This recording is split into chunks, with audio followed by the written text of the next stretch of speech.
A Syracuse police officer wound up with some minor inhalation injuries after he arrested a man who he says had an active meth lab inside his backpack. We first told you about it last night at 6, and News Channel 15's Lamar Holliday has more on the incident and continues our coverage from Syracuse tonight.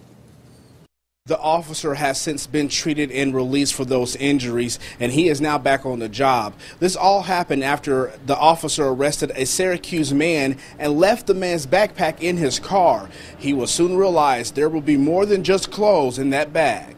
It all started with a 911 call as a domestic disturbance. The officer responded to the scene and encountered a male, later identified as Alan Holden, leaving the residence. The officer says Holden was the man causing what had been reported as a domestic disturbance, so he was arrested.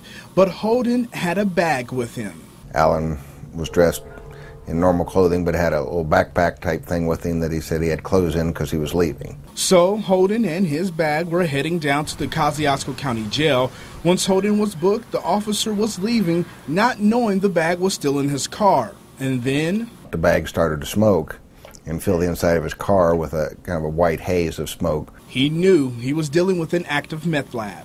Once the officer realized what was going on, he jumped out of his car, opened the passenger door and grabbed the bag and threw it out. And as he pulled it out of the car and started to throw it, it burst into flames. Luckily, the officer was treated and released from the hospital for his inhalation injuries.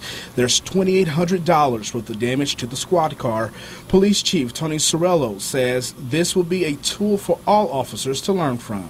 Not only will it be a learning experience, it will be a training experience for other agencies too.